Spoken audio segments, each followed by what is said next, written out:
Okay.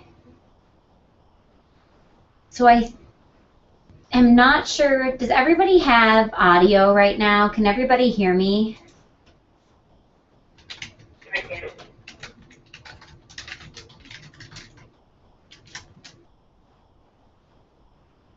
I'll chat in and see if everybody sees that.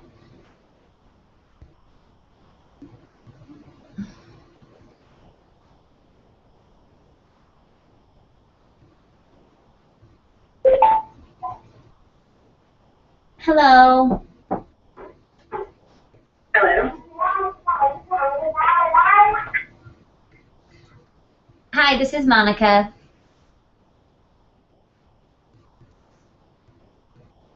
Okay. I'm getting everybody hooked up via audio and then we'll get started.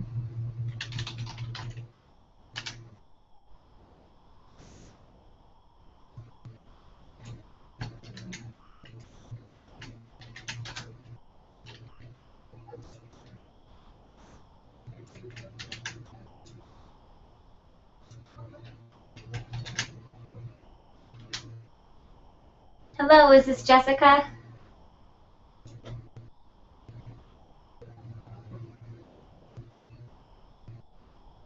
Hello. Hi.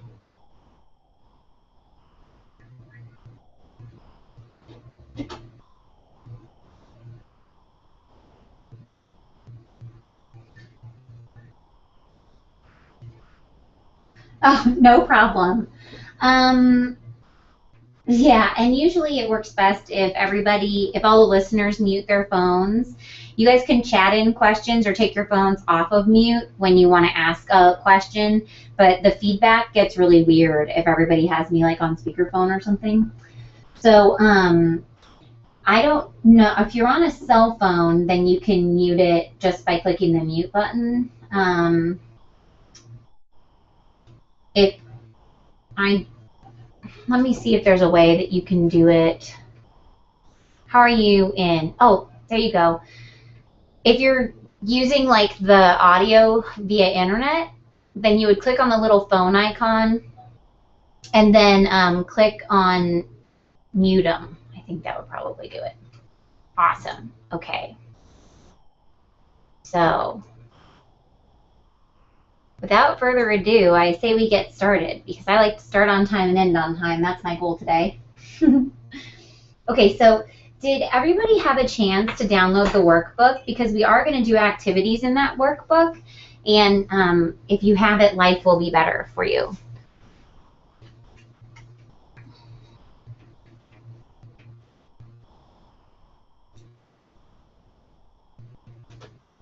Okay, so we have the newest workbook that Jeremy sent. I apologize. I had saved one and was just using it as a tester, and then I forgot to save a new one, so we sent you my old one, and that is totally my fault.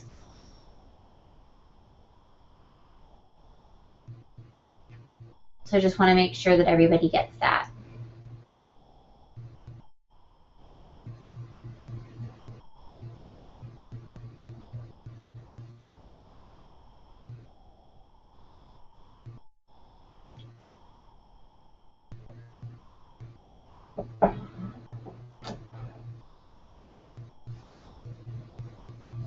Okay, so Jessica, if you just let me know whenever you get your workbook all set, then you can holler at me.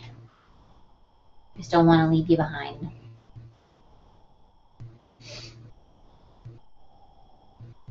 Okay, awesome. So today we're going to talk about blogging for leads. And first, I'm going to introduce myself. So I'm Monica. Nice to meet everybody. And this is me right here. This is Ellis. And I am not Truman. So do not mistake me with this big kitty over here. Kitty. Tiger. Sorry.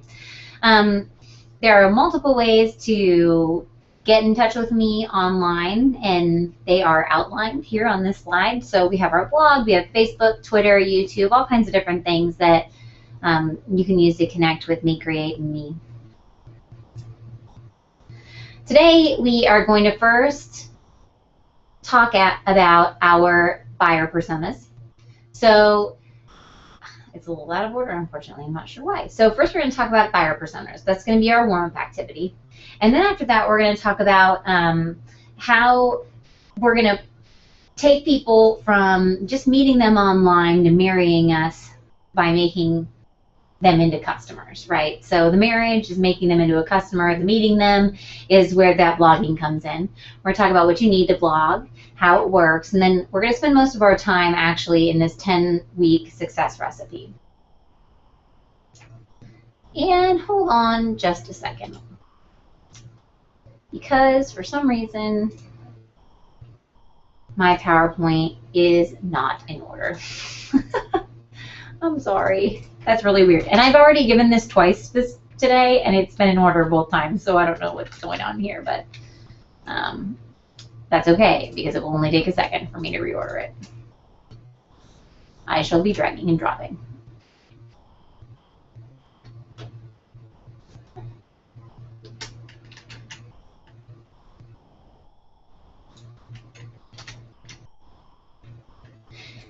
Okay, sorry about that, and thank you so much for your patience. All right, that is the wrong thing. We are going to start off with buyer personas. That's what I just promised you, right? Alrighty, so let's actually start off there. Okay, so what are buyer personas?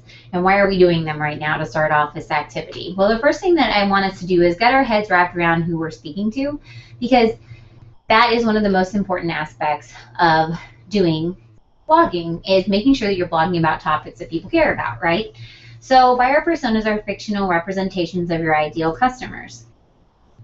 And they're based on real data about customer demographics and online behavior. However, today we're not going to go out and do like surveys and all kinds of stuff. We're going to pull this information out of our head.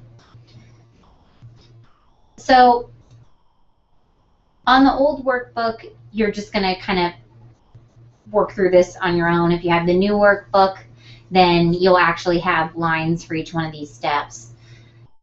The first thing I'd like you to do is think to yourself, just very big picture, who is this person? Are they a business owner? Are they a homeowner? Who are they? And write that down big at the top of your sheet, so that way you understand the big picture. So for me, they're a business owner. I'm speaking to business owners. Then I want you to think a little bit about the background of this person. Think about this person's role. And if you're doing a business-to-business activity, you're going to think about what their role is at their organization. So are they the gatekeeper? Are they the janitor? Are they the decision maker, the business owner?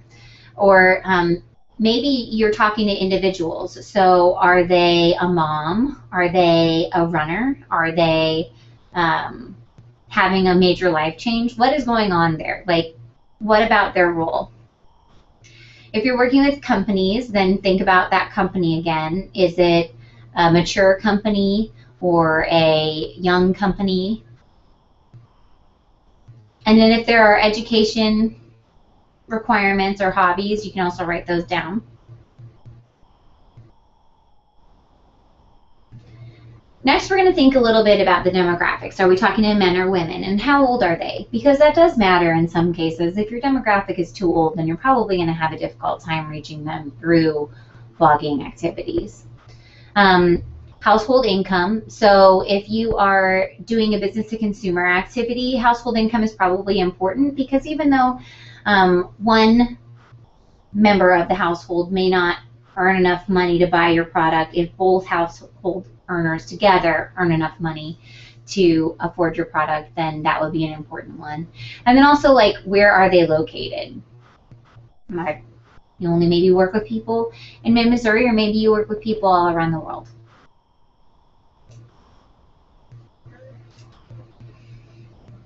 Think a little bit about those identifiers, things that let you know, ooh, this person is in my target market. So buzzwords that they might use, or even misinterpreted buzzwords. So one example is that people come to my office and they say, I want to have a website and it has to have good SEO. But they don't necessarily know all the time what SEO means.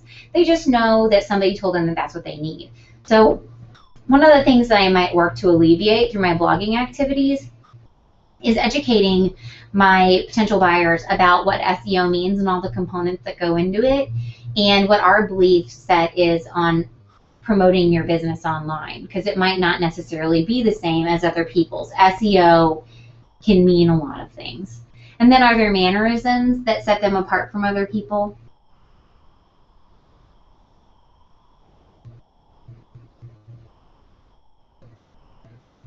Think a little bit about their goals. What are their professional and personal goals, and how can you help them reach them? So maybe their goal is to have a healthier lifestyle. Maybe their goal is to grow their business.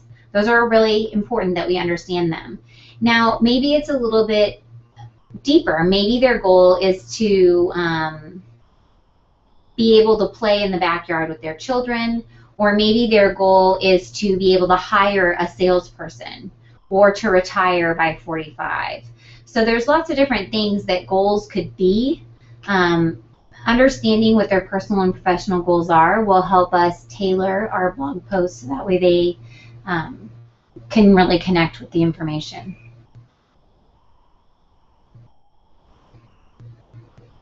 So the next thing that we want to think a little bit about are, what are their challenges? Like, what are the things that are in their way of success? So for example, a business owner's, one of the things that sometimes gets in their way of success is that they don't have enough time, right? They just don't know. They're like, I don't have enough time to do these activities. I want to be able to hire another person, but I haven't outlined my sales process, but I don't have enough time to outline my sales process so I can hand it off to somebody else. Or maybe they are having a challenge relinquishing control of some of the things that they take care of. Maybe one of their challenges is this, that they don't understand certain things, or they have a lack of education about the specific topic. Maybe another challenge is that they don't even know what their challenge is, and so that's part of our goal through blogging, is to educate them about the fact that they do have a challenge. They may just not know what it is. And thinking about these in a way that you might be able to relate to or solve them. Even on the front of, like, a lot of business owners have kids, right? So family and business balance comes into play for really any professional. So that's something that you can relate to them about, but it might not be something that you can solve, but I could relate to them about it. So they come to me and they say, I want to have a website that has good SEO, I want to get lots of leads through it. And I say, okay, well, one of the ways that we could do that is through blogging. They say, I don't have time to do that. I have little kids at home. I can't do that. And you say, well, I can't help you with your little kids at home. I have little kids at home, though. And so I know how I handle my blogging, and I can help you get organized in that way to overcome that challenge. And that's one of the ways that you can help, right? So how do you help them solve their challenges? You may not be able to get their wife to agree with them that they're going to do XYZ activity, but you can help them do other things, and you might actually be able to relate to them through the wife, right? Because you're a wife, and you see it that way. And then how do you help them achieve their goals?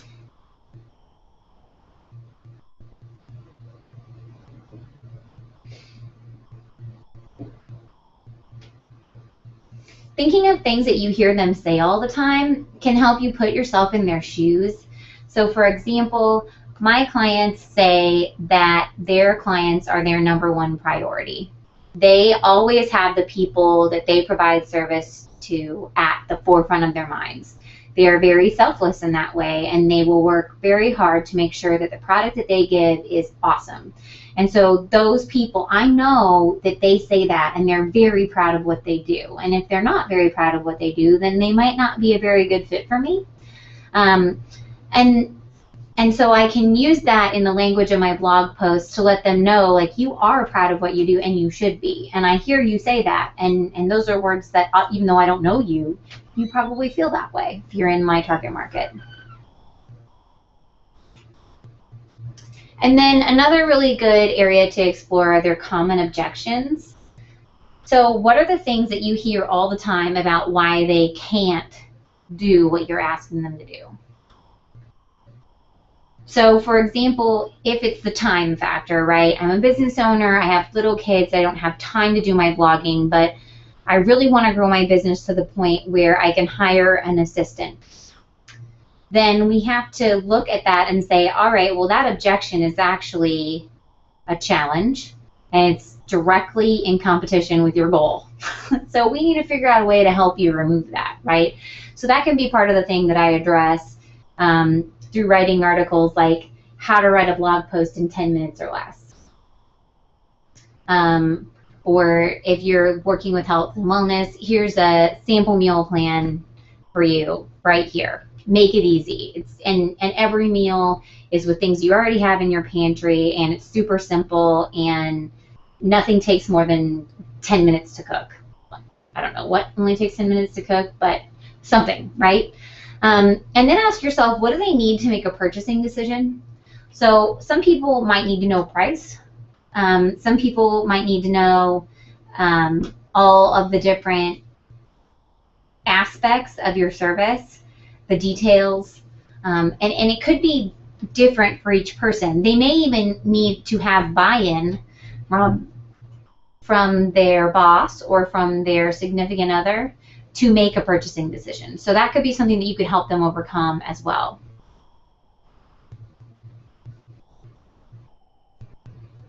Now if you have a pen or a highlighter, I want you to go through, and especially the last, what is it, like 5 through 8. Let me pull up my little worksheet here.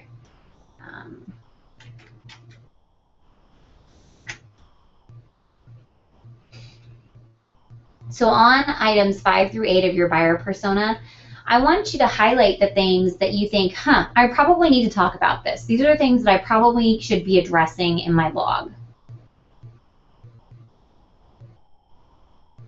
or on my website or in my sales process or wherever they need to go.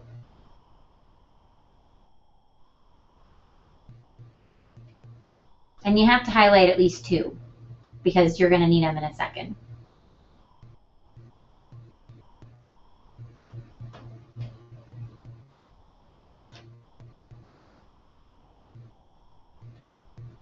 And because I can't see you highlighting, you can like chat me when you're done.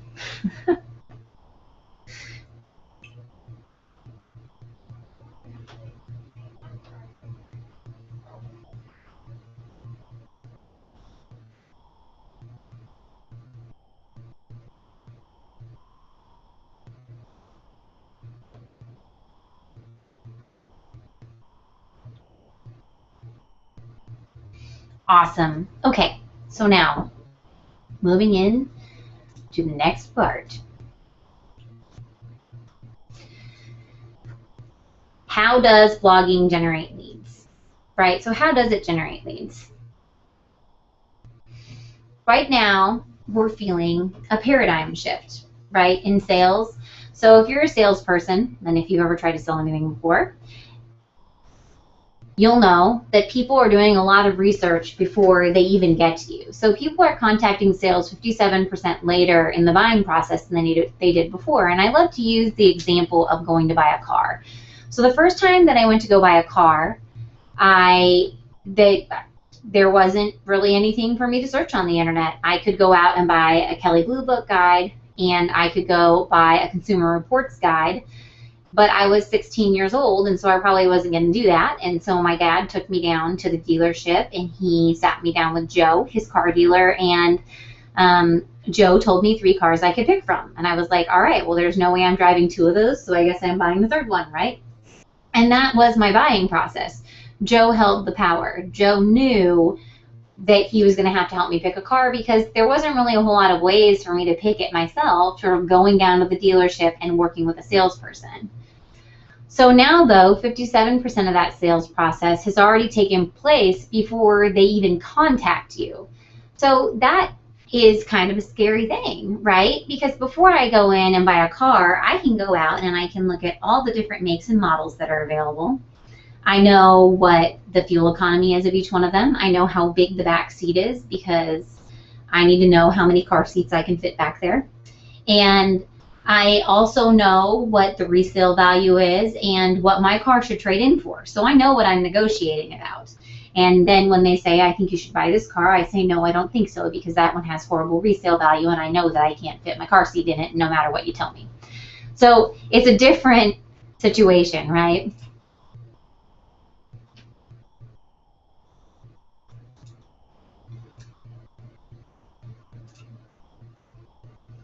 All right. So once again, my slides are out of order, which is really strange, and I apologize. So hold on just a second.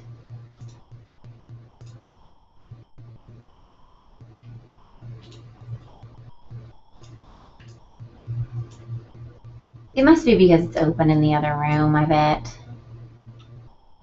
It's gotta be it. It's open in the other room. I'm gonna blame it on the other room, okay?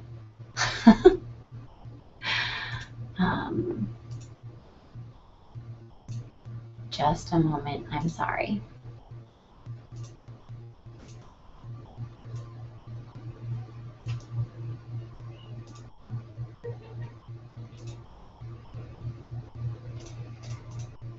Okay, so obviously your buyers are getting their information from somewhere. So the question is, where are they getting it from? Before they come to you, they've made these buying choices, but are they getting their information from you? Or are they getting it from your competition? And who do you want them to get it from? So let's take a second and let's talk about the stages of the buying cycle. So when you were describing your target market, I want you to think about what stages of the buying cycle they're usually contacting you at and when you would like them to contact you at.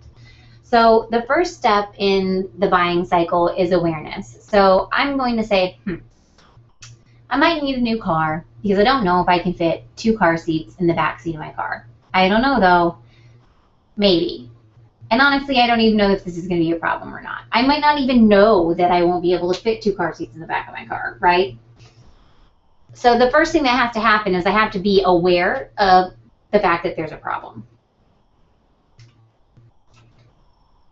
Then I'm going to consider options. So at this point, this arrow kind of represents the awareness. I know that there's a problem, and I need to consider how to solve the problem.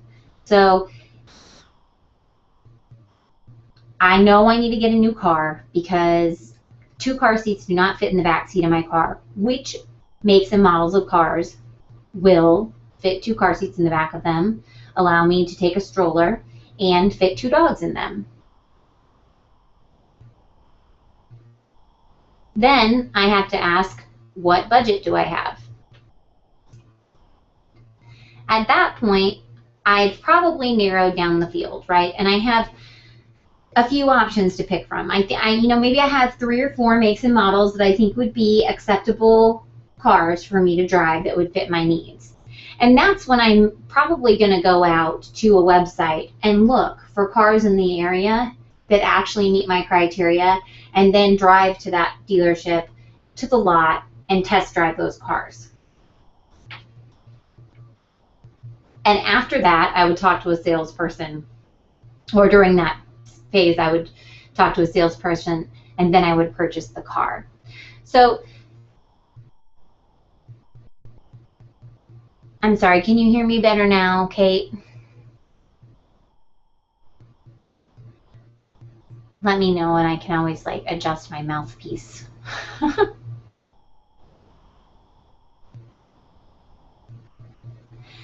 Okay, so the challenge is that most online marketing is actually focusing on people in phases 3 and 4 of the buying process. And that's a little bit late, because I didn't have the opportunity to make a relationship with people as they were going through the awareness and consideration process. So right now, if I go to local car dealerships' websites, I can look at makes and models of vehicles that are available for me to buy and see what their prices are, but they don't tell me how big the back seat is. They don't let me choose from on their website and become educated about the products that they offer. That's something I have to go out to Kelley Blue Book for. It's something I go out to the Toyota website for. It's something that I go out to the Ford website for. So the Toyota and the Ford website are allowing me to do my consideration, while the local websites that are actually selling me something don't allow me to do that. So they're not creating that bond with me at first. Go back to your sheet and look at your buyer persona and ask yourself, where are they in this buying phase? Do they know that they have a problem? Are they considering solutions? Are they considering specific solutions and deciding between a few? Or have they already decided between the solutions and are they ready to purchase? And then think to yourself, on my website, how am I talking to people? Am I talking to people in phases 3 or 4, or am I talking to people in phases 1 or 2? And then, of course, we want to restart the process and have a new relationship with upselling and reselling and all that kind of good stuff.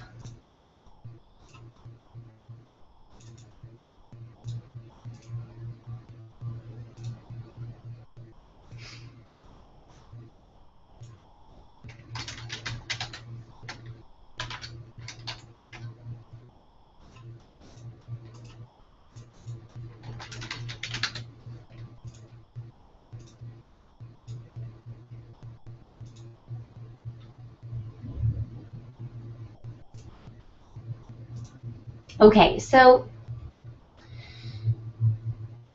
this slide here represents a slice of our analytic data from last year on our website. One of the best performing blog posts that we have was published last year in March, and it's called Newsletter Do's and Don'ts. And we had 3,774 visitors last year, and the bounce rate on this blog post was 85%, and the exit rate was 83.9%. So when I looked at this, I was like, I mean, I'm really proud of myself that I wrote a blog post that was so interesting to people that they would stop and read it. This number made me very happy.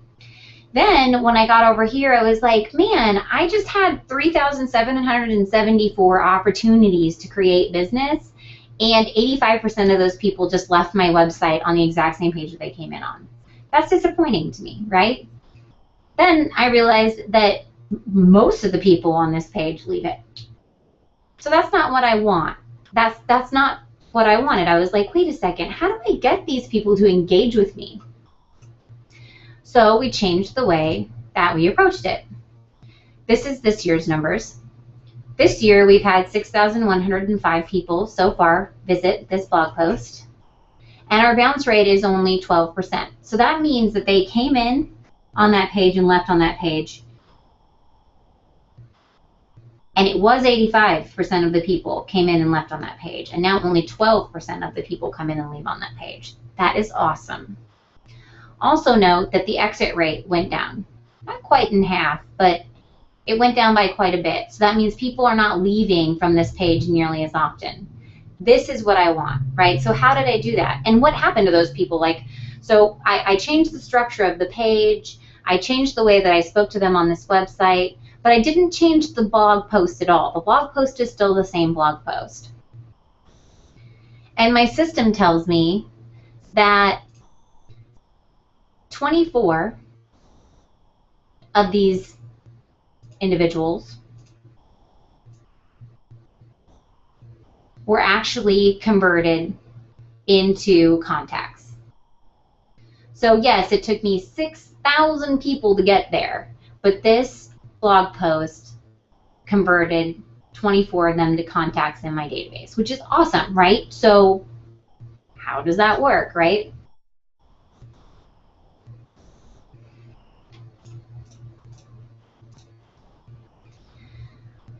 So how does blogging generate leads?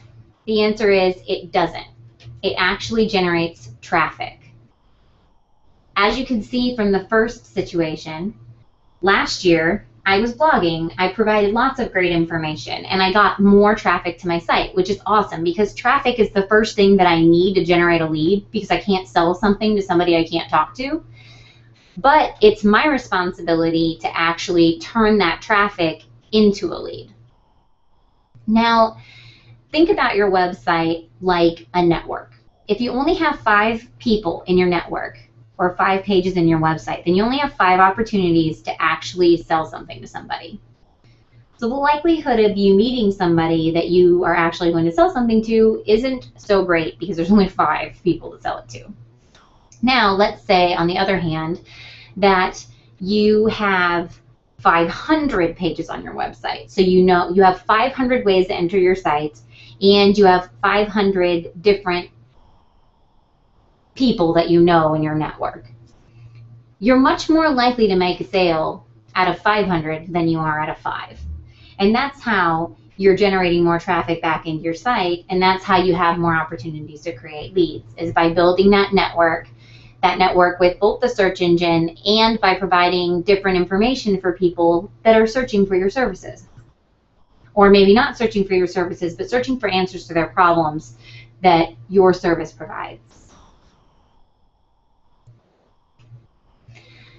In our last Lunch and Learn, we talked about the components of a strategic plan. So I'm not going to go into these in extreme detail, but I do want to touch on them because in order to do what we're going to talk about next, we sort of have to have specific things in place. Like, for one, we do have to have a website.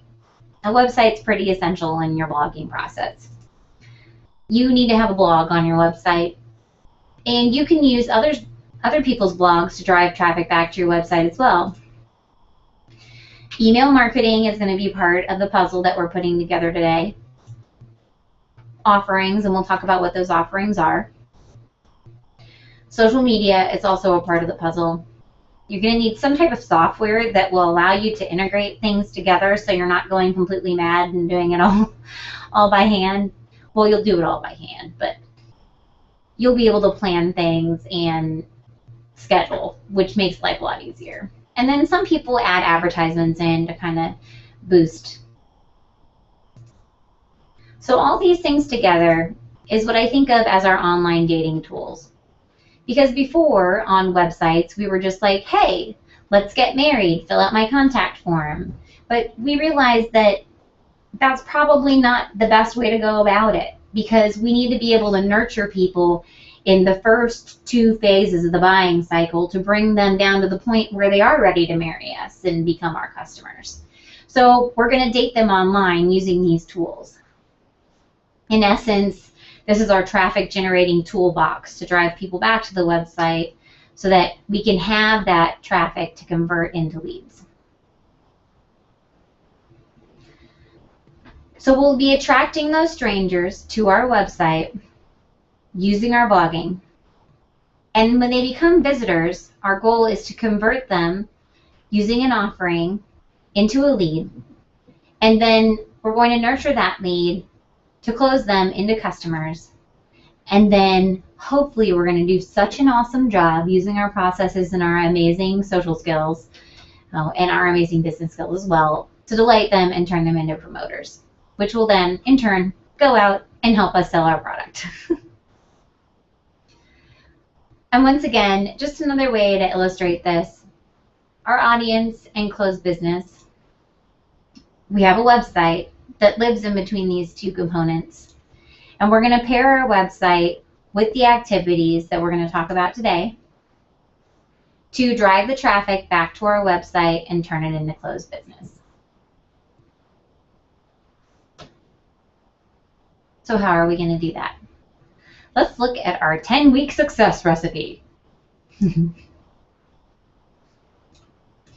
first thing that we're going to have in our 10-week success recipe is 10 blog posts. So these 10 blog posts will be published 1 blog post a week.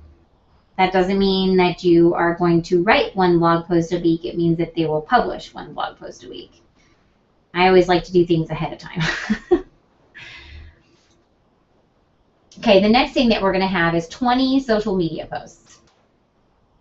We will recycle our blog content into social media posts. We'll have 5 blog post emails and 1 offering.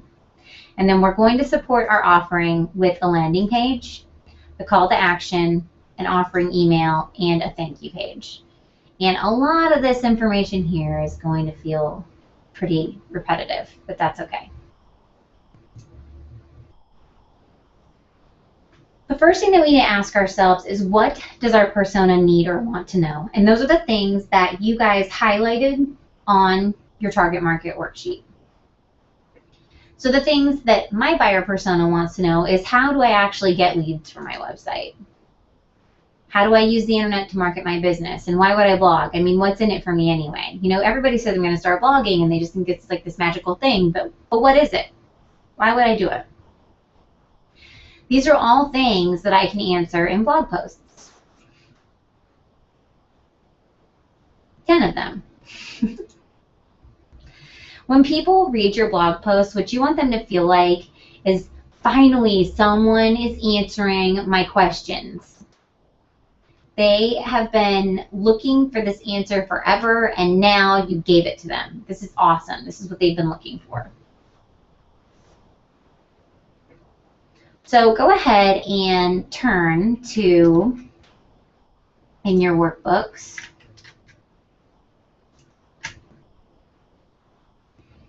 this page right here, 10 blog posts in 10 weeks. We are going to be filling out, we're going to start here with number 1.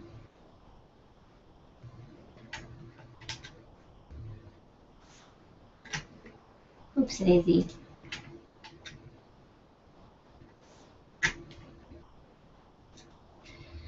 So the first thing that we're going to do is we're going to put a date. And I know that sounds strange, but we got to pick a day that we're going to start this. So let's set a goal. When is that first blog post going to publish? Go ahead and write a date next to the blog post. This is when your blog post will go live on your website. So it needs to be written and edited and made wonderful by this day. Mine's going to happen 3 days from now because I am an overachiever.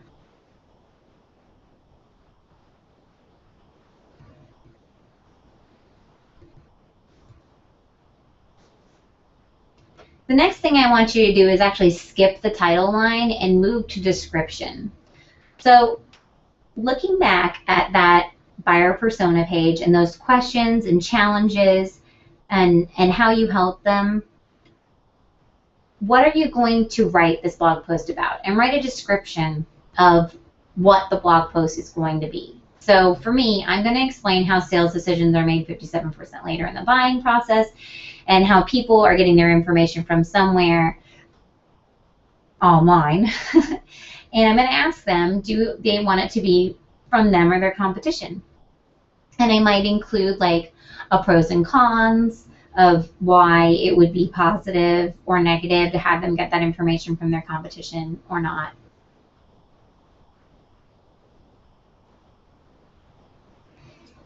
So I'm going to give you a couple seconds to go ahead and write your description, and then when you're done, I want you to chat me and tell me it's all done.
Awesome. So if you're feeling really crazy and you want to share stuff with me, you totally can, and I would love it. All right, so now I'm going to have, like, based on this description, I have a title for my blog post. And believe it or not, this is what I do, and I do it in an Excel spreadsheet, and I make it for usually 3 months at a time. And I then, after I go through all of the different blog posts that I think that we need to write, answering questions and addressing concerns, then I go back through and I think, who can help me write this content? Yeah, that'd be great, Jessica. Go ahead and share your description. Who can help me write this content? Because obviously, you know, I'm a little busy, and you guys are probably a little busy too, so you might want to designate this out to people. So I look for people within the organization, and I think, well, I'm going to write this about photography, and Sadie's a photographer, so I think she should probably write this post. And then I assign it to her. So even after you start by writing your titles and all your descriptions of your 10 blog posts, don't feel like you're the only one within your organization who would have to write them, unless you really truly are the only person within your organization who can write them.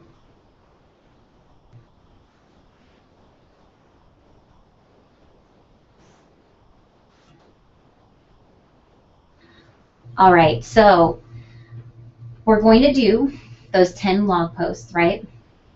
And then from there, we're going to repurpose those blog posts, and we're going to publish them out to our social media followings in 20 social media posts. Yes. The thought behind the social media posts is you want to grab somebody's attention. So you just want people to look at it and go, that's interesting, and get them to click.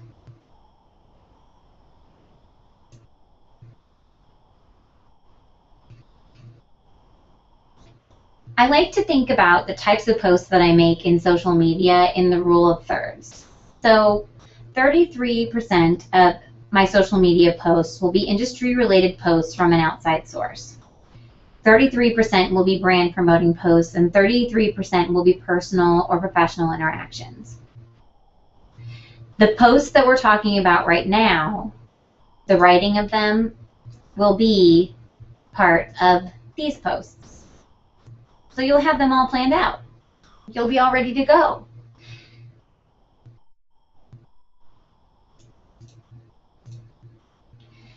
I suggest that you schedule your posts to release after your blog posts have published, because otherwise you're going to be promoting a blog post that's not actually live yet, which is a little lame, because if people do go to your website, they're just going to get an error. And write 2 posts about each blog post. So 2 social media updates about each blog post. And you're going to alter the language for the second post, so that way they're not exactly the same. Publish the second post on another day at another time to reach more viewers. So they're not going to go one after another. You're going to separate them out. And then, of course, you're going to link to the blog post every time, because otherwise that would kind of defeat the purpose, right?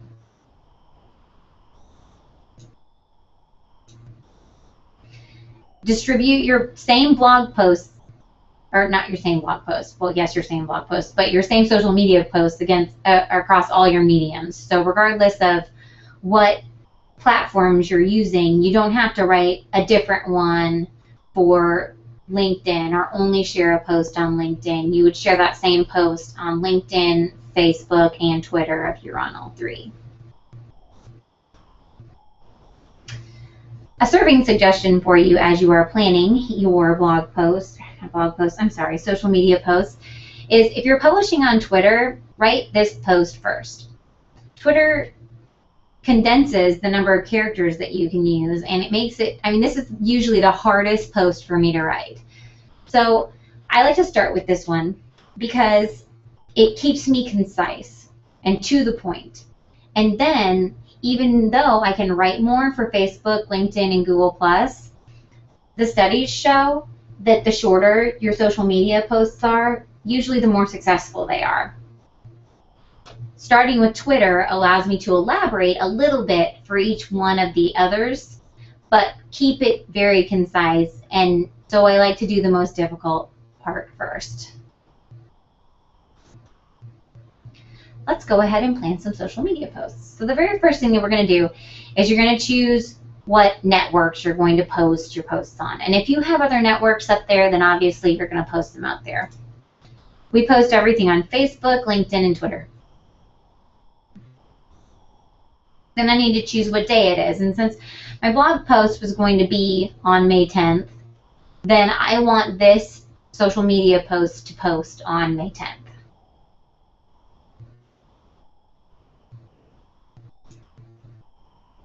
Now I need to explain to people why I want them to read this post. Instead of just putting the title of the post out there and expecting them to figure it out for themselves, I feel like I need to promote this just a little bit. This first social media post is saying buyers turn to the internet before making a purchase, contenting sales 57% later. Are you helping them research? Then I'm going to add the title of my post, and I'm going to link to the post. Now, what I generally do is on Twitter, because I am limited by the number of characters, I would start with what I have here, and then I would start paring down my words until I have the right number of characters. That can be shortening the title of the post or shortening the reason why they need to read the post. However, what I don't want to do is change the meaning of what I'm trying to say. I'm editing to condense my content, not change it. And I'm lucky in the fact that the program that I use to post to social media already shortens my link for me, because otherwise this link is completely crazy and it takes up like half my characters. So using a software that will shorten it for you is very helpful. The software that we use is HubSpot, but you can also use Hootsuite, which we used before we purchased HubSpot. Then you're going to create a second post for the same blog post. So this is your second social media post for the same blog post. It's going to go out to the same places. The date's going to be different though, and I apologize because that date is the same date, and I'm breaking my own rules. I think it would be better to post it on May 12th. Then I'm going to take the words that I wrote for the last one about why they should read this post, and I'm going to alter them a little bit. I'm going to bring my statistic up closer to the beginning of the sentence because I want to make sure that people read it, because some people are very motivated by statistics while other people are not. I'm saying the same thing here. I'm promoting the same style of article. I'm just rearranging my words and making it original once again. And then I have my title on my post and I link to the post.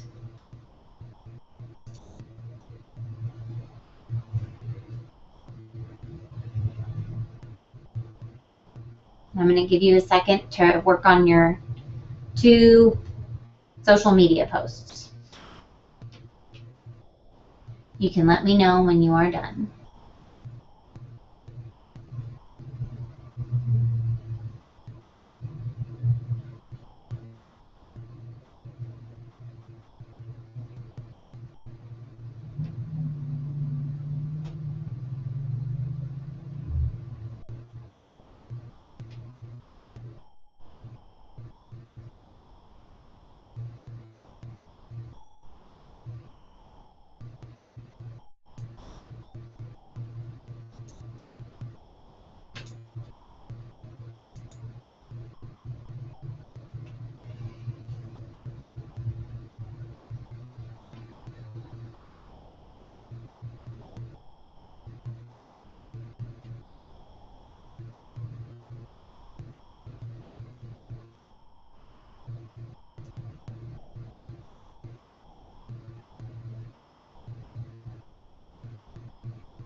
How are you guys doing?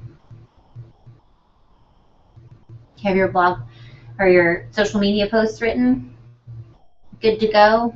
Awesome. I want to make sure I give you enough time, but I also want to make sure that we get going. Another serving suggestion is to get that 33.3% of industry-related blog posts while you are writing your content for your blogs, you'll often research to either plan the post or to you're stuck, Jessica. Okay, let's talk through this for a second. All right, so I think, Jessica, one of the challenges that you may be facing in your title for your blog post is that it's very, very broad. I was just thinking on that. So how can I help busy moms achieve optimal health? It's a really, really broad topic. So you may take it down to something a little bit more specific. And maybe it's something really timely right now. So right now it's allergy season, right? And during certain times of year, certain foods that you eat actually can make your allergies worse, which makes you even more tired, and it makes your health feel even worse. So that's just an example, and I realize that you're not like an allergy doctor, but that was just one thing that popped into my head. Or you know, taking your activities outside, helping people. Maybe a busy mom finding optimal health might include finding ways to work out with your kids, because I know that my husband has a really hard time figuring out how he's going to work out with my daughter, but I work out 3 times a week with her. I do it by sticking her in the stroller and giving her Frozen on the iPad. So tricks and tips to help you fit working out in while raising children, or tips and tricks to have a healthy meal for the whole family that will help boost your health. So you may just have to get a little bit more specific on your blog post, and then your social media post will come a lot easier. Because I think that your topic right now is more of a goal. Okay, so as you're writing your blog post, so let's say that I am writing a blog post about about how busy moms can find time to work out, and one of the things is going to be the suggestion of taking your kids and putting them in the stroller and just going for a walk around the neighborhood. Well, I might find all kinds of different things while I'm searching for that. So what are top kids movies that you can buy on iTunes, that you can download? Well, all those things that I'm finding while I'm researching are items that I can actually post out to my social media following as industry-related posts. So oftentimes I'm looking for an extra statistic, or I honestly want somebody else's opinion on how to solve a problem. So I'll read like 5 articles with 5 different opinions, and then I will mention them in my social media, and I'll schedule all those posts out, so that way throughout the month I have my other set of posts that I want to put out, and I don't just have to go out and find them randomly. All right, so we've written these blog posts. Now we need to tell people that we did it, right? So we need to tell the people that we already talked to, that have signed up for our blog emails, that we did it. And what I want them to think when they open this email is, ooh, I need to learn more about that. That's a great question, Kate. Kate just asked, do you have to ask permission to link to other people's blogs?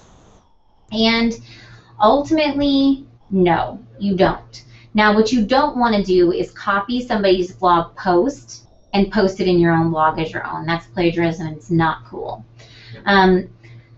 But what I generally do is on Twitter, I'll reference them, so I will let them know that I'm posting their stuff. And when I set up those extra social media posts, I set them up the same way that I would set up my own. So I go through and I say, this is what I find really interesting about this article. It's a great read. Go check it out. So I'm endorsing their blog. And ultimately, I'm providing traffic from my social media following to their blog. So they're very thankful of this. And I get thank yous all the time back for sharing their content. Glad I liked it.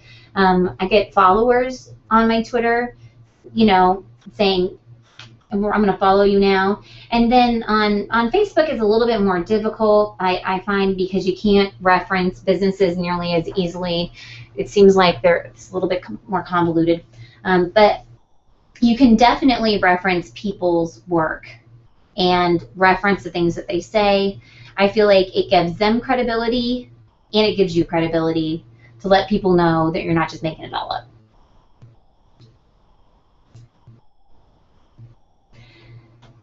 We are going to use email to tell our following about our blog posts. And we're going to use email and social media because people use different things, right? There's people who are all over Facebook 5 times a day, and then there's people who are never in Facebook but check their email regularly. So we want to make sure that we catch everybody. And that's what these emails are for. The plan is to send these emails every 2 weeks underneath our recipe. However, if you want to, you can send them once a week, or you could send them once a month. It's all up to you and how your email list interacts with your content. I know that over the past 3 years, we have audited our email responses every year, and we have sent out 1 email per month with all of the articles that we've written in it. Then I realized this year, I thought, you know, when I was going through and doing my buyer personas again, I thought, my clients are so busy that half the time, if I sent them an email with 3 questions in it, they would only answer 1 and send it back to me and just ignore the first 2. It's like, it's just too much for them to focus on more than 1 thing at a time. So I thought, I am just doing myself a huge disservice by compiling this email with 10 emails on it and sending it out to them, because it's probably just overwhelming and they just don't care. So I'm going to stick to the point. I'm going to get right to the point, and I'm going to send them 1 email every time that I publish a blog post, which resulted in us sending them 15 emails a month, so they get 1 every other day. And I said, I'm going to commit to this for the first quarter of the year, and then I'm going to review my data and see how much I ticked people off. So the first thing that happened was some people unsubscribed, but that's okay, because I want to make sure that I'm only talking to people that really want to hear from me anyway. Then we went back after the first quarter, and I realized that the data is the same.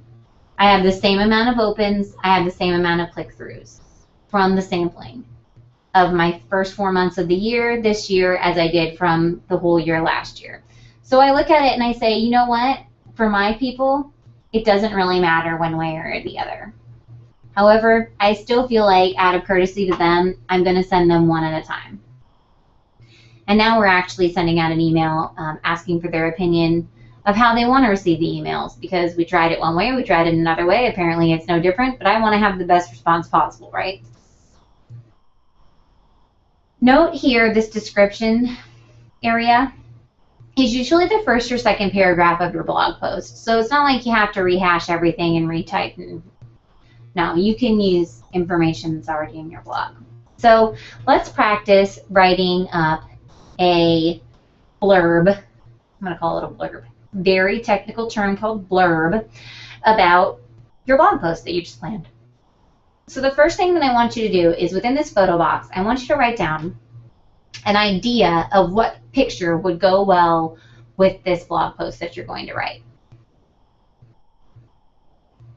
Because everybody likes pictures.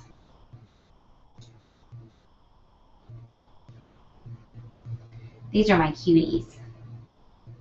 This is Ellis. This is my daughter. This is Parker. This is my nephew. He's like the smartest 3-year-old I know. Not that she's not smart.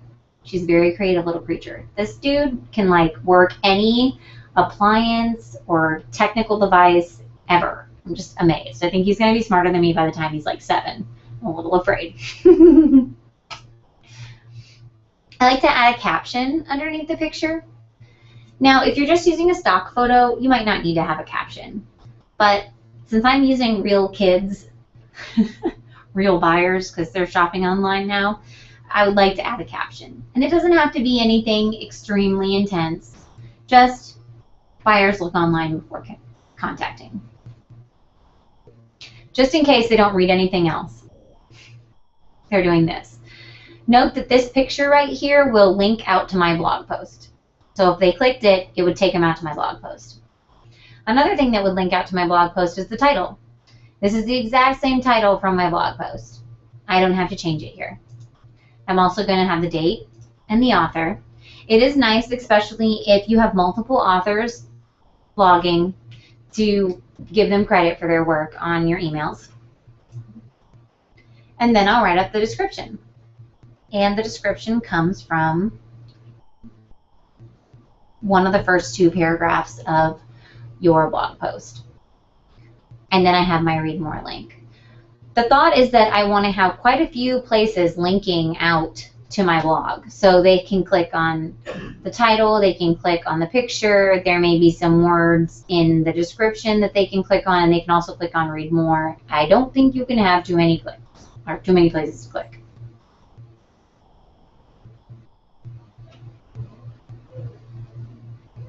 Do you guys have your picture idea all written down? The other information is just kind of coming from your previous sheets.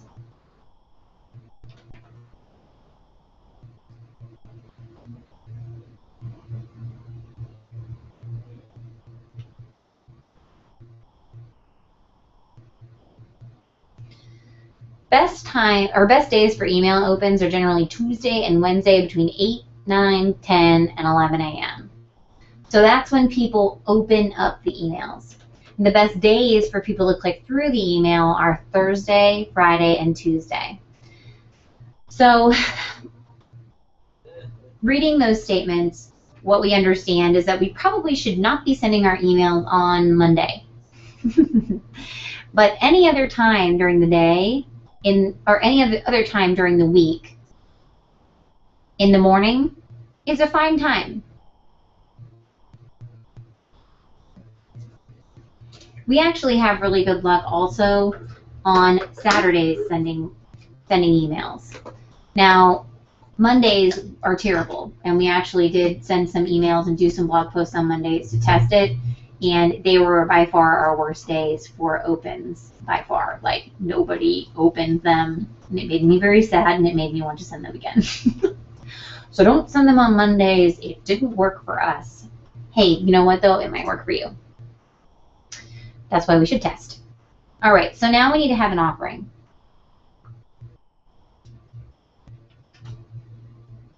And when people look at this offering, I want them to think, oh, these are all the answers that I need in a nice, neat package. It's like all wrapped up in a bow. I don't have to dig through all your blog posts to read everything. I don't have to do any more research. All I have to do is download this one thing, and I'm going to have what I need. So to create our offering, we're going to do what we call blog post evergreening. So we're going to take all 10 of those blog posts. We're going to try to focus them around a similar topic and talk to the same target market with them, the same buyer persona. And then I'm going to package them into a downloadable offering. And we call it evergreening because they don't go dormant. So then the information is readily available, all in a nice neat package. As I said before, offerings are generally downloadable, but they don't always have to be downloadable. It could be a, like for example, we have one that's an online website quoter. So it is an immediate gratification to the person who fills it out.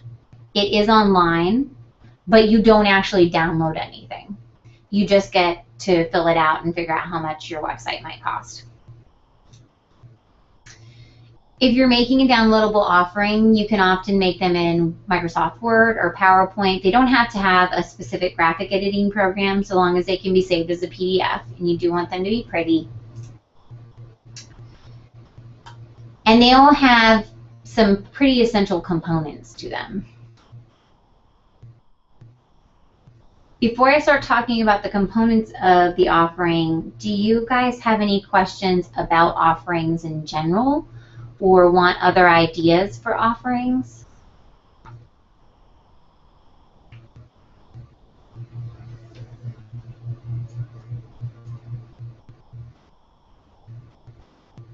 Okay, so we need to create something of value to give them for giving us their contact information, right?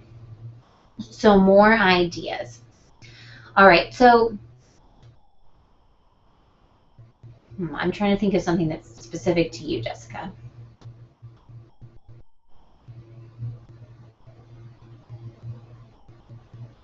So maybe, yeah, and that's the difference though. We're not actually offering them so much off. That's something that we would offer them after they have signed up for our list as maybe like a secondary offer. It could even be a secondary offer that we offer them after they download our initial ebook. But you might offer them a meal planning guide or a spreadsheet that they can download to track their weight loss and their goals. Or maybe it's a health goals, and those are two things that obviously are not exactly blog post related. But let's say that you're going to create a series of blog posts that are all about finding ways to keep yourself healthy as a mom on the go. And you have 10 blog posts that address things anywhere from diet to rewarding yourself, setting goals. So think about what this process is that people have to take through to basically transform their lives to be healthier. Because it is a process, it's a lifestyle change. And you have to address a number of things within your life in order to shift and make that lifestyle change. So it might be an offering where it's, you know, it's a Moms on the Go kit, how to transform your life in 30 days with these 30 easy steps. And so you'll break it into one step each day of what they're going to do. And those would be your blog posts. Does that make some degree of sense to you?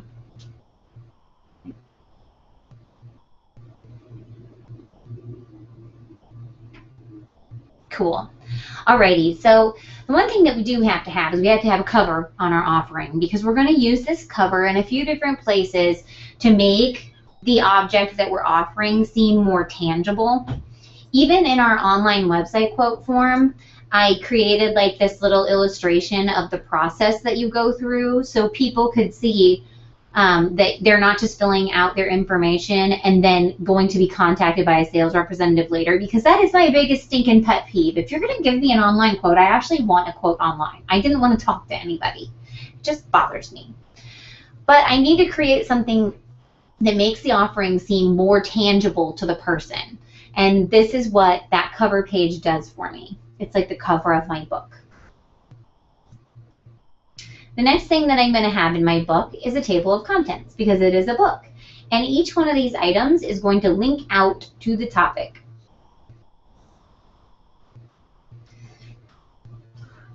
Then I'm going to also have an author introduction page. And at this point, I would like you to go to your workbook and scroll down to the author introduction page, because we are actually going to fill this in. We're going to work on this together.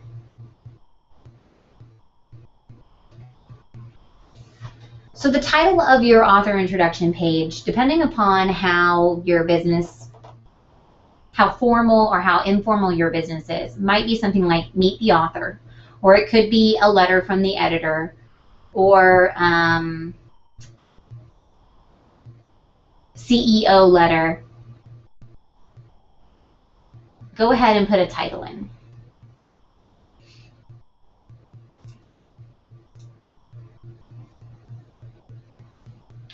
Next, you're going to put in your name.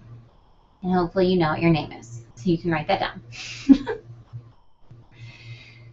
Also, you put in your job title.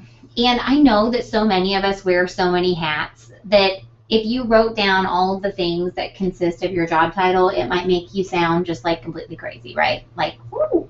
So for your job title, I want you to write down the things that make you seem the most knowledgeable about the topic that you are writing about. So for mine, I usually say founder, May Create Design, chief creative officer. So I'm founder of my company and I'm the chief creative officer, and that makes me seem smarter somehow, right? It's great to have your picture in here because it shows people that you're a real person. And then your bio is an important part of this as well, because your bio is also going to add credibility. Now, you don't have to have a whole resume on there. That's not the purpose of this. Depending upon what your business is, you may show, like, for example, Jessica, you might be sharing your personal journey. So, you know, I went through this, you know, it might be a really short snippet, 2 to 3 sentences of your personal journey of why you're doing this for other people now, because it made such a difference in your life. You transformed yourself. I also, in my bio, like to talk about more personal things, letting people know, you know, that I am because I kind of a little young sometimes in my pictures, and then you hear my voice and I sort of sound like a toddler. And so I like to say, you know, I'm mom of 2, and I've been operating this business for almost 10 years now, and I have dogs, and I love to go running, and I love to do yoga, and I'm a real person. And on top of that, I think it's totally awesome to do social media and blog and send out emails and figure out how to grow businesses. So you can make your bio as personable or chill as you want to, or as professional as you want to. And then always offer people a way to connect with you via social media and actually link them in your document. The meat of your document, of your offering, are going to be your blog posts. So those 10 blog posts, and then I say plus some. Because as you're compiling all your blog posts together, you need to have the little things that pull it all together and make it feel like a book. You don't want it to feel just like a collection of blog posts. You want it to feel like a book, right? So in order to fill in some of those gaps, you may have to write a few paragraphs here and there. You may want to add a chart or infographic or a few extra pictures that maybe weren't included in your blog posts to keep it all cohesive. And then the final call to action. So flip in your workbook back to the final call to action, because we're going to work on this together too. This is your opportunity to sell. The whole book was not about selling anything. It's about offering information that people need, maybe to make a buying decision or to even understand that they have a challenge that needs a buying decision to follow it. And this is your opportunity to sell something. So during this opportunity, if you don't have another offering, so this might be, Jessica, the time where you say, present this to get 50% off of whatever, or 20% off, or whatever your coupon is. If you have another offering, for example, in our Plan on Winning website workbook, at the end of it, it says, what's next? And the steps that come after that. They say, you know, now that you've went through the process of planning a winning website, I bet you're wondering how much it costs. Go ahead, try out our free online website estimator to figure out how much your website costs. So I'm selling my next offering. I'm moving them down the phases of the buying funnel, getting them closer to the point where they feel comfortable talking to me about it to make a decision to come in and have a consultation. And then, of course, I have to have my contact info in there.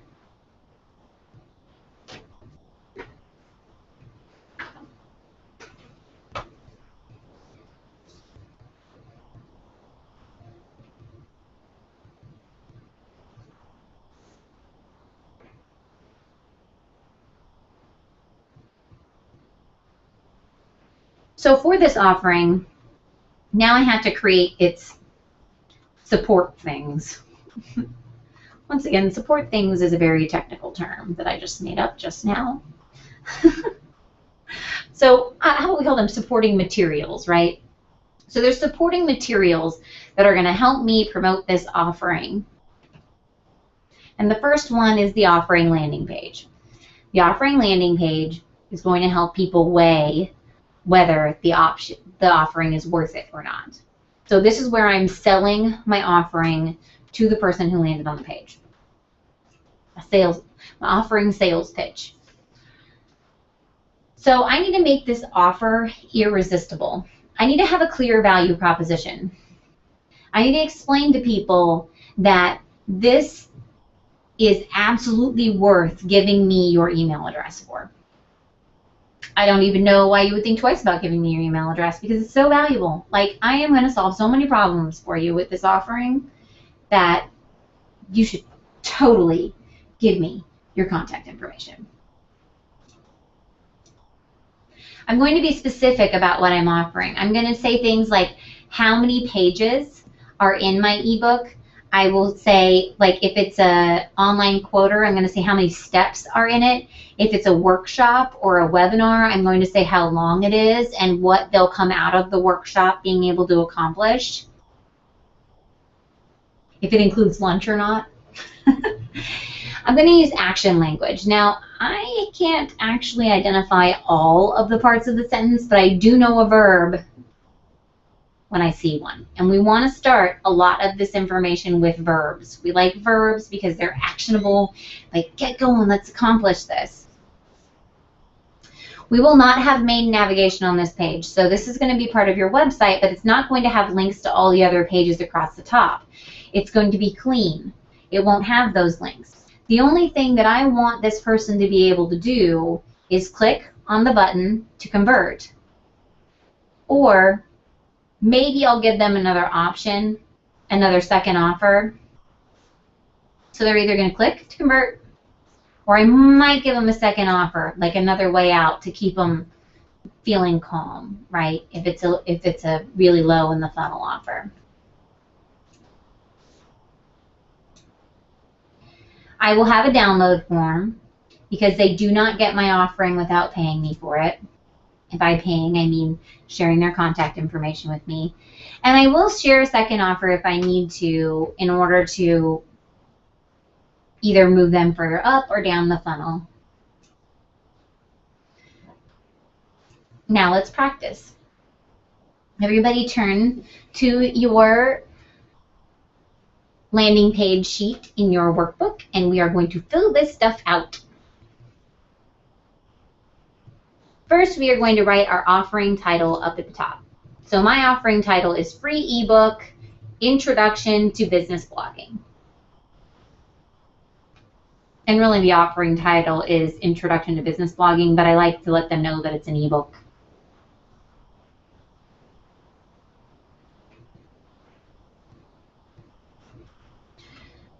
From there, you may have an optional subtitle. If you do have an optional subtitle, generally we want to start with a verb, once again. So we're going to drive traffic to your website using a business blog. Then I'm going to follow that with my offering description. 81 pages explaining everything you need to know to get started with business blogging, to get more visitors and generate more business. There's too many gettings in there. I need to edit this, but you know what I'm saying here, right? So go ahead and write your offering description.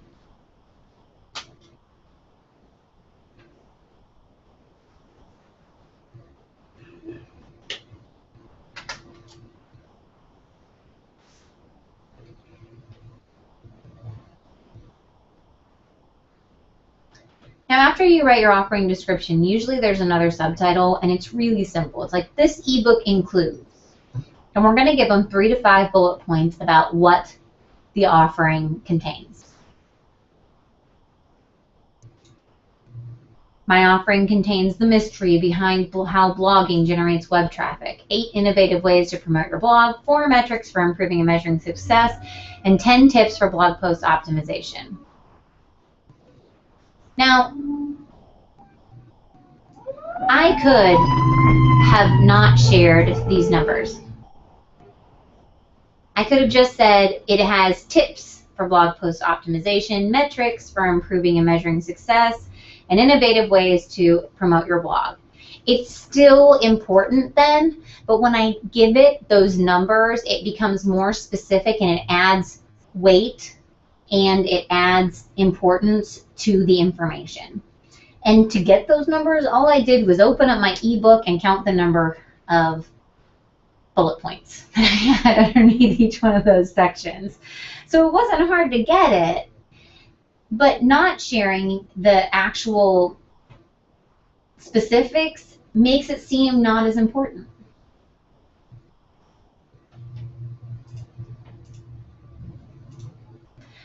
Our next step, title. So we need to have a title at the top of this form. Like, this is what you have to do this. Like, if you want to get this ebook, you have to do this. You know, download the ebook, fill out this form, and then you have your form fields. You'll almost always gather first name, last name, and email address. Though, in some cases, you may not need to gather first name and last name. You'll just need the email address portion, but you have to have their email address. Otherwise, you won't be able to send them the book.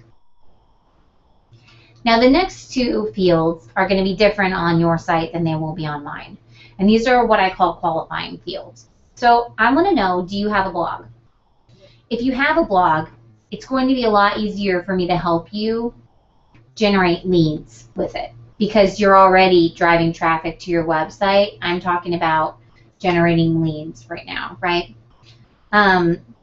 Also, note that earlier when we had that gigantic upside-down triangle, that one of the first things that we needed was a website. So if you don't have a website, that's kind of a challenge. So I need to know that you don't have a website.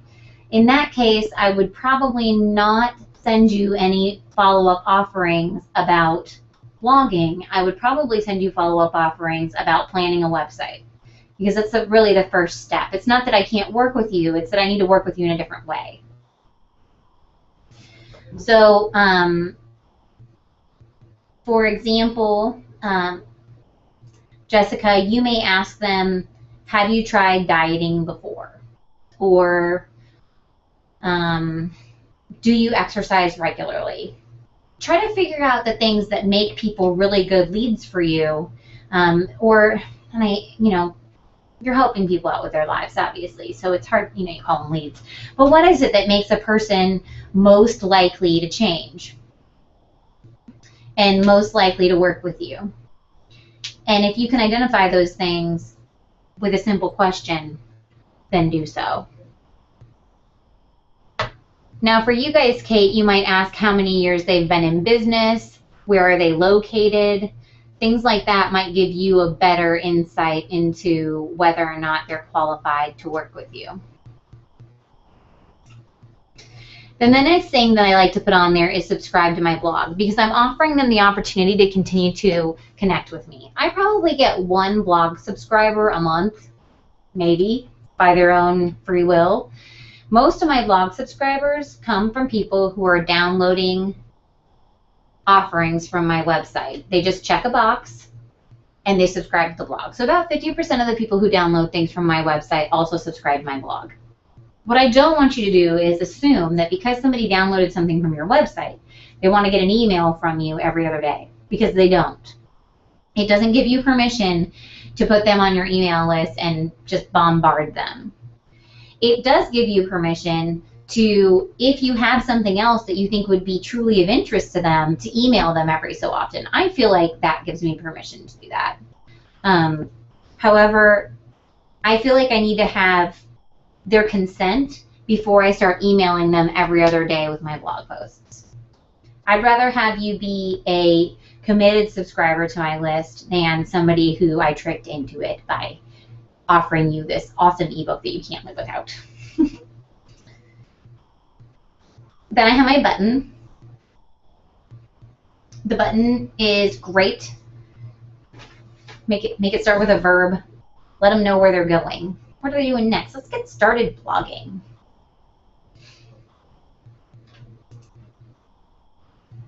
And sometimes you may have a secondary offer. So in this case, I'm going to offer something that's higher. It's a higher funnel offer, because you are less likely to sign up for a workshop with me than you are to download something from my website. Because signing up for a workshop means you actually have to show up and commit time and that kind of stuff. It's a higher funnel offer. However, if I am trying to promote this workshop and it's something that is directly related to the offering that I have here, it might make sense to do this.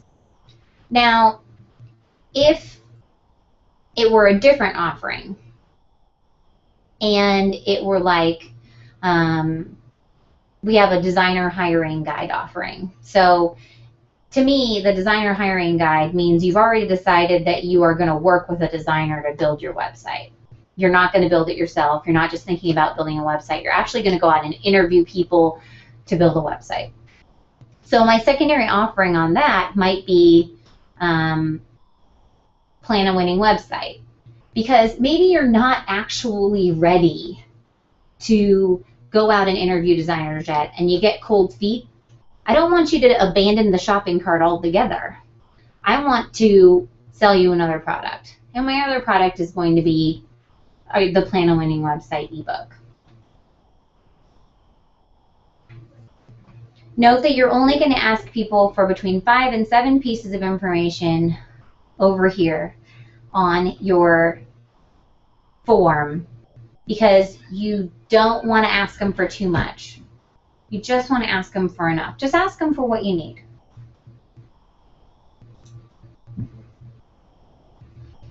Any questions on building your landing pages?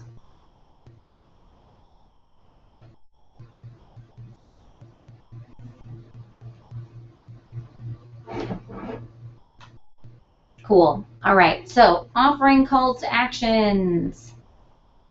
So we're going to answer the question, do I need this? The goal for your offering call to action is to drive visitors to your landing page. Size does matter. It needs to be big enough that people actually notice it. It shouldn't just be this little bitty link at the bottom of your blog post. It shouldn't just be a little link in the middle of your blog post. It should be something moderately substantial. And it needs to be obvious. I like to use buttons. Buttons make people think, I'm supposed to click on this. I know. Very logical, right? Once again, using our action language, presenting that clear value proposition, we're going to be specific and create urgency. Click now. Download now. Sign up now. Do it right now. To reduce anxiety, we can offer that alternative link to a lower in the funnel offering. And it might even be just, or go visit this blog post. And it needs to link everywhere. And we need to use it everywhere. So it goes, if you only have one offering, it's going to go at the bottom of every single blog post that you have.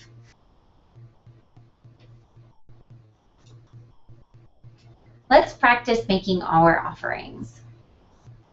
The first thing I'm going to do is tell people why they need it. So why do people need the offering? What was the problem that you were trying to solve for them? What was the goal that you were going to help them reach?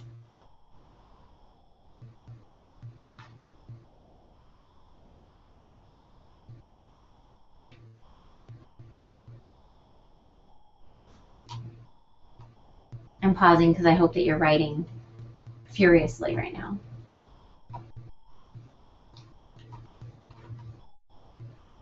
Not furiously because you're angry, but furiously because you're like, oh, I have this great idea. Okay.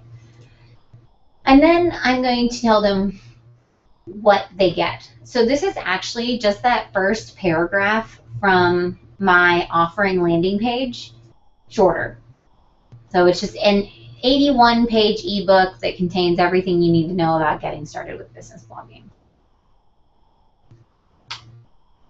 Then I need my nice button here, download free ebook. And I could have an alternative link if I want one. The alternative link is not required. So try out our Blogging for Leads workshop.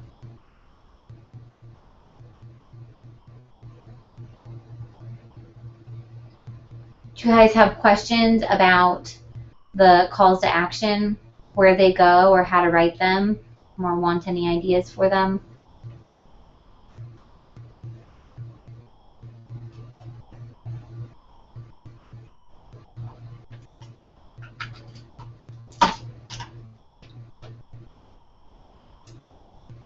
I'm going to take that as a no. Thank you, Kate, for responding. All right, so there's only 2 more components that you need right now. One's the offering email, And that's going to be answering the question, do I need this?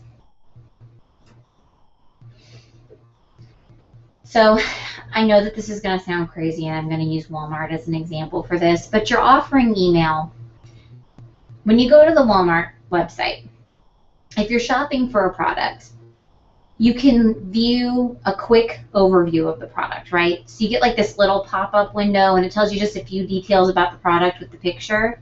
That's what the offering email is supposed to be. And then when you click on it to view all the details, it'll show you all kinds of stuff, customer reviews, all of the dimensions of the product that you were considering buying on the actual product page. So the product page is sort of like your landing page. And the little pop-up is like this email here. And the goal of the email is to drive visitors to your landing page. This is not an email that you're just going to send once. You will send this email to your list.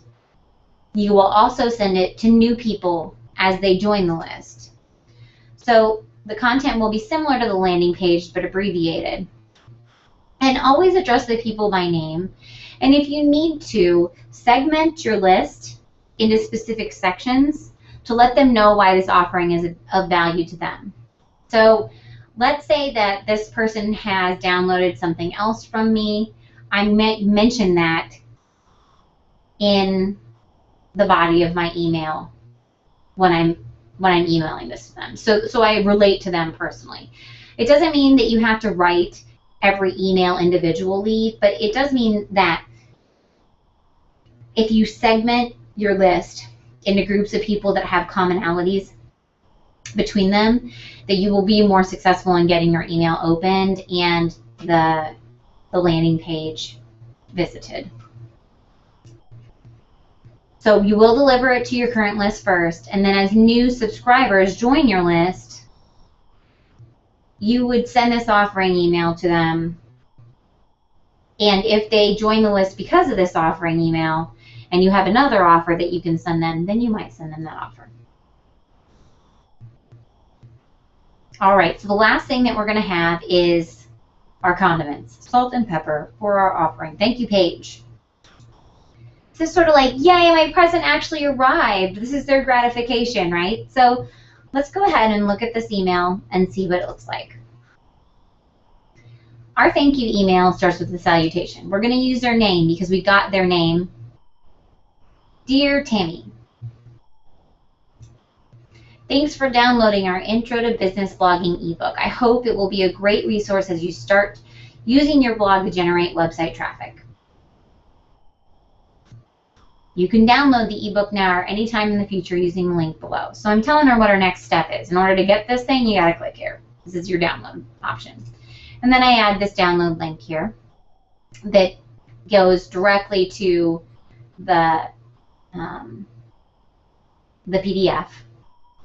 And now I have another opportunity to sell. So if you're interested in a more hands-on learning experience, you might consider signing up for Blogging for Leads workshop June 7th. If I have another offering, I might put my call to action for that offering in this portion of the email. I may ask her, you know, if you enjoy what you've read, please consider coming in for a free consultation. And then last but not least, I like to sign off with a really nice sign off. Not sincerely. Sometimes thanks. But I always think, you know, happy blogging, have a nice day, cheers, Monica Pitts, and then I put my contact information in there. I also think it's very nice to put your picture in the bottom of this email if you have the capability to do so, so that they can once again see your face because they saw it before and now they're going to see it again, and you're showing them, hey, I'm a real person. I exist. I am not some automated system. I am real. I do think it's cool to add these social media buttons to this specific email. However, these social media icons should not link to this email, nor should they link to the offering file. They should always link to the landing page, because if for some reason Tammy, my awesome new friend, is so happy with her stuff that she wants to share it, I do want to meet Tammy's friends, but I want to know who they are too. Now, it's always a possibility that Tammy forwards this to somebody else, but ultimately, I would rather have Tammy share it on Facebook or LinkedIn or email it to somebody and have them have to go through the same process that Tammy just went through. So that way I can possibly add them to my list of contacts as well. If your email program does not allow you to link these to something else, such as a landing page, then I would just take them out of this email, because I'd rather not give it away for free.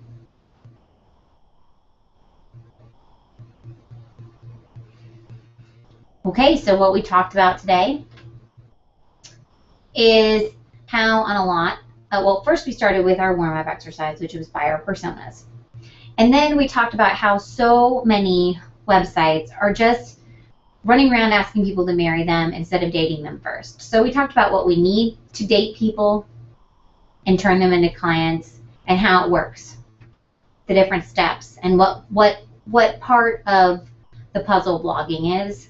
And then we talked about our 10-week success recipe, all of those different worksheets that we just filled out. Do you guys have any questions?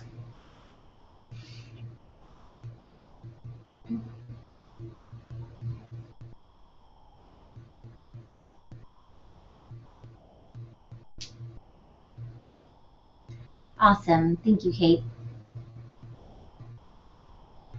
We're going to be chopping up this information into little segments and releasing it in videos on our blog, so that way you can go back and get the little pieces as you need them to refresh your memory. I know I always sit through stuff like this and I'm like, oh, that's awesome. That's what I needed to know. And then I forget what it was.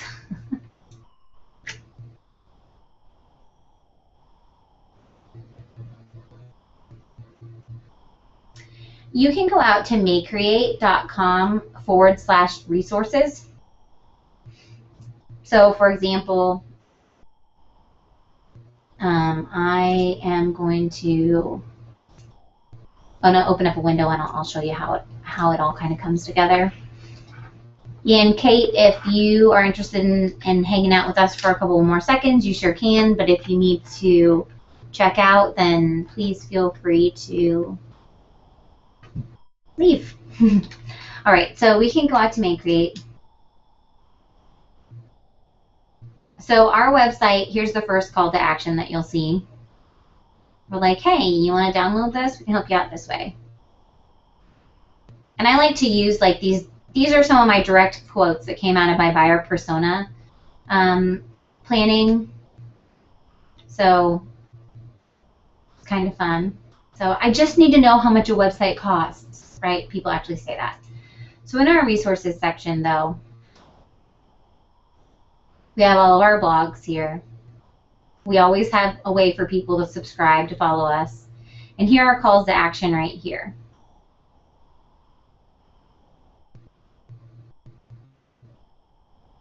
Find out what your dream website costs. Write, design, and send effective emails. Find the right web designer.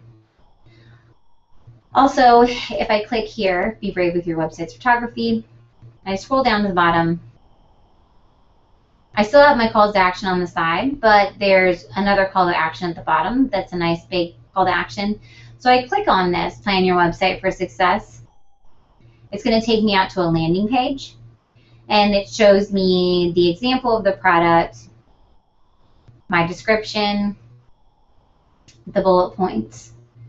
Here, and this is kind of a, so the system that we have, it recognizes who I am, and it knows that I've already filled in all the blanks. So it's giving me more blanks to fill in. So that's why this form looks a little short. But one of the things we want to find out from people is what's their #1 goal for planning their new website, because then all the follow-up emails that we have that we're sending to them can circulate around that goal. And the goal is a drop-down. Here you go. So this might be a useful idea to you as well. So you should say, what's your #1 goal for getting healthy? And it could be, it could be weight loss. It could be to feel better. It could be to sleep better. It could be, you know, it could be all sorts of different things. And that's for you to kind of figure out what those different items are. But then as you talk to them throughout the rest of the process, you know a little bit better how to kind of tailor the information that you're giving to them to make it relevant to them. So if I filled out these items here,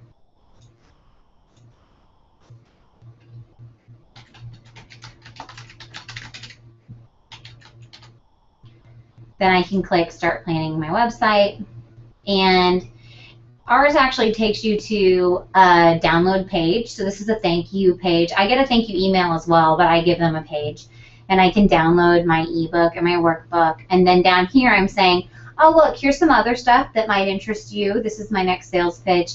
But I also have these other things. These are my secondary offerings that are saying, well, maybe you're not ready to download something else. But I bet that you may want to know, because you are planning a winning website, what not to do on your website. Here are 5 things to avoid, or why your website isn't generating leads. So these are blog posts that can take them through. And then if you click on another from there, then it'll take you in and it'll probably offer you a different ebook.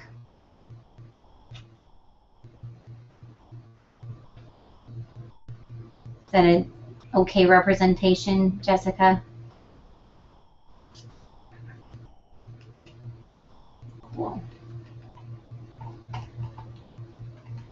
Another blog that does this well that you may actually want to look at, because they're the people that we like use our software through.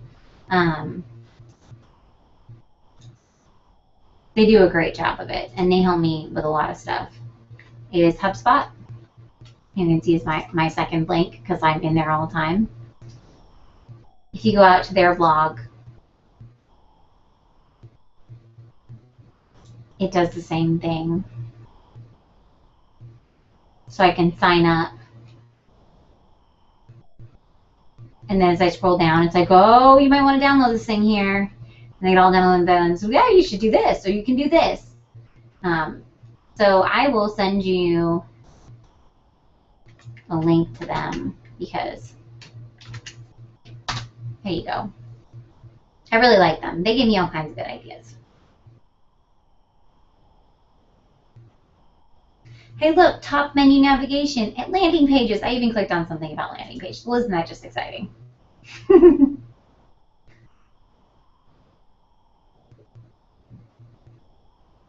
Any other questions, Jessica?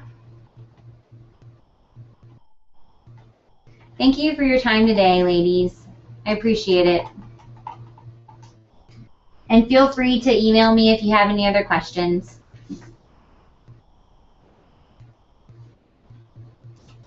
Over and out.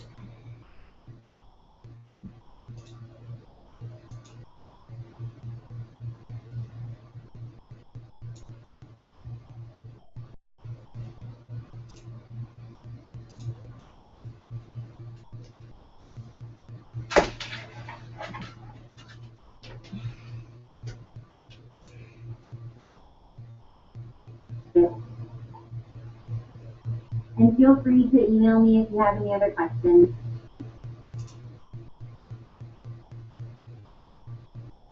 Over and out.